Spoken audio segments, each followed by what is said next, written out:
SIR আবহে তোলপাড় রাজ্য, আর সেই বিতর্কের মধ্যেই আবারও ভুতুড়ে ভোটারের হদিশ। দেখুন, মেদিনীপুরে ভোটার লিস্টে একের পর এক সেখানে শোরগোল, কারণ দেখুন মৃতদের নাম রয়েছে ভোটার তালিকায়।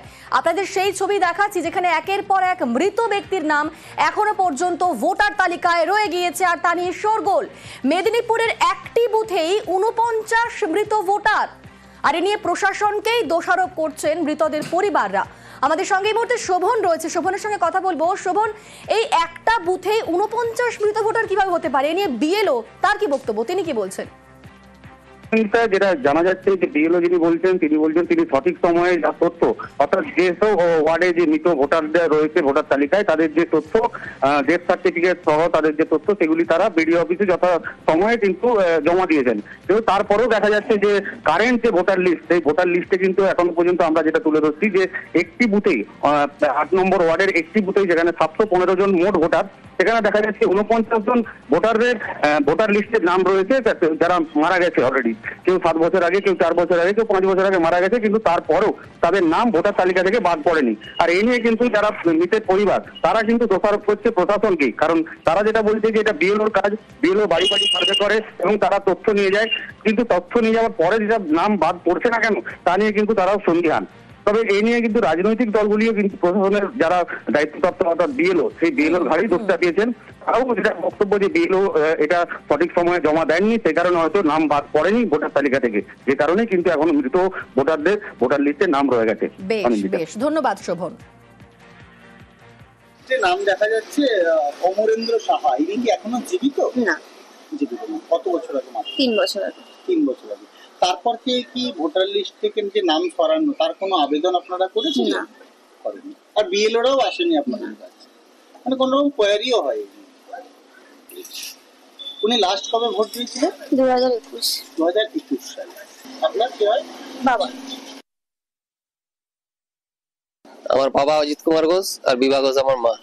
কতদিন আগে মারা গিয়েছেন? বাবা মারা গেছে 3.5 বছর, মা হলো 7 বছর।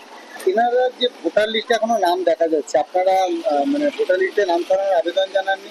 না।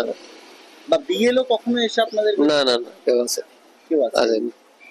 কি মনে করেন এই লিস্টগুলো থেকে নাম সরানো দরকার? অবশ্যই দরকার, ওরা সার্ভে করে দেখবে কে আছে না আছে। এখনো পর্যন্ত কোনো সার্ভে হয়নি? না। এইটা আমরা বারবার ধরে বিডিও অফিসে দিই, ডেথ সার্টিফিকেট সুদ্ধান দিয়েছি। এবারে বিডিও অফিস যদি না কাটে সেখানে আমাদের কিছু নয়। আমি তো কাগজ দিয়ে দিচ্ছি, ডেথ সার্টিফিকেট দিয়ে দিয়েছি, এরপরে যদি না কাটে সেটাকে আমার কি ওইগুলো কিছু করার আছে? আমরা তো প্রতি বছর দিই, নাম কিন্তু কাটে না। এবার আমাদের তো করার কিছু নেই, আমরা বিএলও বাবু সাধারণ আমাদেরকে যা কাজ বলে আমরা করে দিই, এরপরে কোথায় কি হলো আমরা তো জানি না। আমার মনে হচ্ছে এটা হচ্ছে প্রিভিয়াস রোল। এরপরে কন্টিনিউয়াস আপডেশন প্রসেসে আমরা একটা রিগোরাস ওয়ার্ক করেছি। সারা বছরই আমাদের এখন নতুন নাম তোলার যেমনও কাজ চলে, কারেকশনের কাজও চলে, তেমন মৃত যারা ব্যক্তি হয় তাদেরকে কিন্তু আমরা ডিলিশনের কাজও করি। এটা সারা বছরের নর্মাল প্রসেসেই প্রত্যেকবারই যা সারা বছর ধরে যেটা কাজ হয় সেটার কিন্তু রিফ্লেকশন একবার আমরা ড্রাফট রোলে দেখতে পারবো এবং আফটার হচ্ছে এসআইআর এর যে পদ্ধতি, সেই পদ্ধতির পরে কিন্তু ফাইনাল রোল আমাদের পাবলিশ হয়, তখনও একটা ফ্রেশ রোল আমরা পাই। তখনই এই যে ডিলিশন যা হয়েছে বা অ্যাডিশন যা নতুন করে হয়েছে সেই বছরের মধ্যে সেগুলো সেই রোলেই কিন্তু রিফ্লেক্ট হবে। এখনো পর্যন্ত সেই 49 জনের তালিকায় নাম থাকবে কেন? কারণ এই সমস্ত মৃত ভোটারকে ব্যবহার করে তৃণমূল কংগ্রেস ছাপ্পা মারে।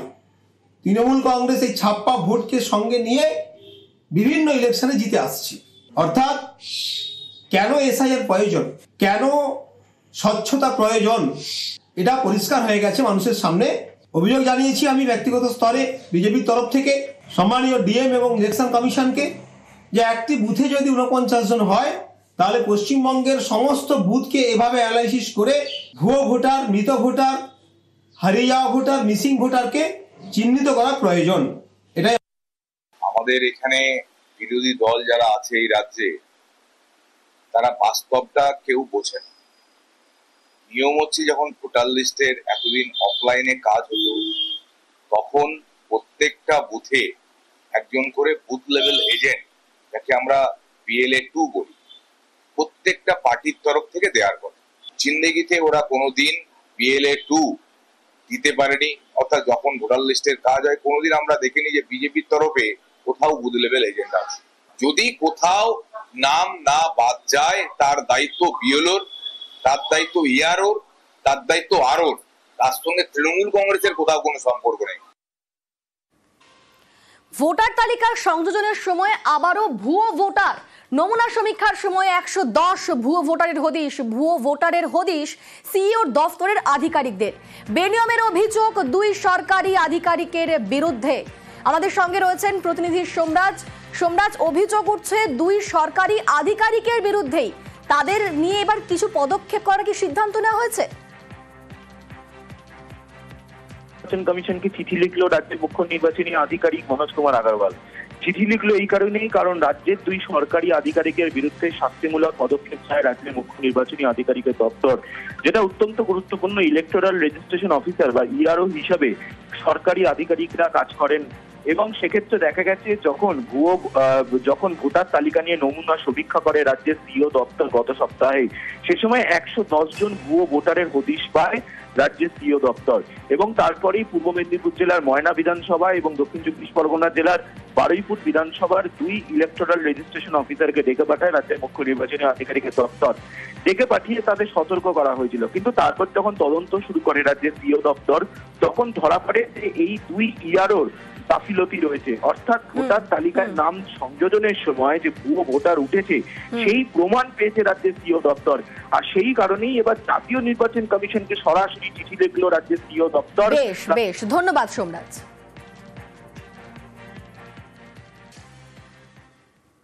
হুগলির কানাইপুরে পঞ্চায়েত সদস্য খুনে গ্রেফতারি। তৃণমূল পঞ্চায়েত সদস্য খুনে জালে 3 জন দুষ্কৃতী।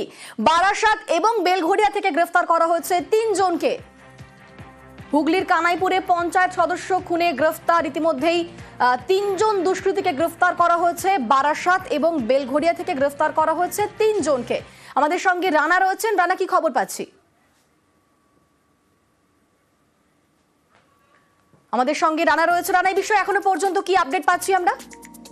হ্যাঁ দেখো, কানাইপুরে পঞ্চায়েত সদস্য পিন্টু চক্রবর্তী খুনের ঘটনায় কিন্তু ইতিমধ্যে পুলিশ 3 জনকে গ্রেফতার করেছে এবং একজন ব্যবসায়ীকে আটক করেছে।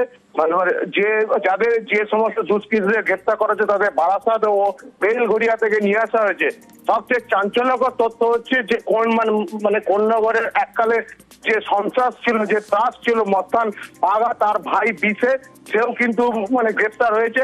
যেটা জানা যাচ্ছে যে কোন জমি সংক্রান্ত ব্যাপার নিয়ে, কেনাবেচা নিয়ে একটা গন্ডগোল ছিল।